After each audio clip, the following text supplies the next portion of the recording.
Hello friends, welcome back to my channel. আজকে তোমাদের কাছে একটা নতুন রেসিপি নিয়ে এসেছি, সেটা হচ্ছে স্যান্ডউইচ।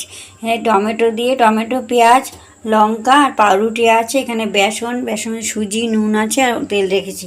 এই দিয়ে করব। সচরাচর আলু ভেতরে দিয়ে করতে হয়, কিন্তু আমি এটা নতুন তথ্য দেখাচ্ছি তোমাদের। তো শুরু করি আমার ভিডিওটা। এই কড়াইটা বসিয়েছি গ্যাসে, আমি তেলটা দেবো। তো বন্ধুরা, কড়াইটা গরম হয়ে গেছে, আমি অল্প একটু তেল দেবো, একদমই অল্প তেল দেবো। তেল দিয়ে এই টমেটোটা আর পেঁয়াজটা, লঙ্কাটা তিনটে নাড়াচাড়া করে নেবো একটু। দেখো তেলটা গরম হয়ে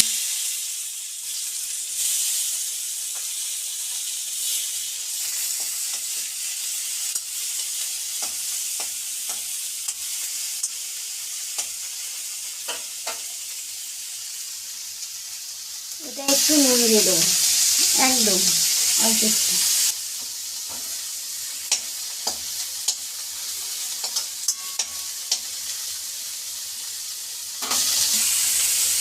এটা একটু লালচে হবে, দুটো আর কি সিদ্ধ হয়ে লালচে হবে। তারপরে আমি তুলে নেবো। তুলে নিয়ে এই বেসনটা একটু জল দিয়ে মাখবো। বেসনটা জল দিয়ে মেখে নেবো। বেসনের মধ্যে নুন আর একটু সুজি আছে অল্প, মেখে এটার ভেতরে পুর করে তারপর দেবো। তো বন্ধুরা, আমার এই পেঁয়াজ আর টমেটো লঙ্কাটা ভাজা হয়ে গেছে। এবার আমি এটাকে তুলে নিচ্ছি, গ্যাসটা কমিয়ে তুলে নিচ্ছি। তো বন্ধুরা, আমার ওই পেঁয়াজটা ভাজা হয়ে গেছে। আমি একটা ডিমও দিচ্ছি এর সাথে, ঠিক আছে?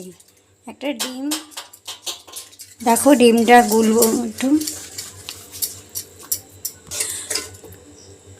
তো এটাই আমি একটা ডিম, বেসন, সুজি আর একটু নুন দিয়েছি, আর জল দিয়ে গুলবো, সামান্য জল দিয়ে গুলবো আমি এটাকে মাখা মাখা করে একদম।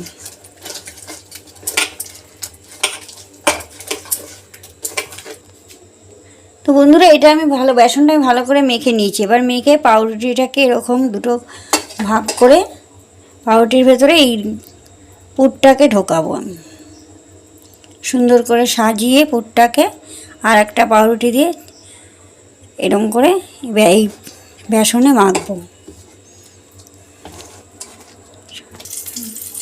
দেখো বন্ধুরা, আমি এটা সুন্দর করে মাখিয়ে নিয়েছি। এবার আমার কড়াইতে তেল দেওয়া হয়ে গেছে, এই ছাড়লাম। তো বন্ধুরা, আমি এইভাবে দিয়েছি, এটা হয়ে গেছে। ফ্রাই করছি, আমি উল্টিয়ে নেবো। দেখো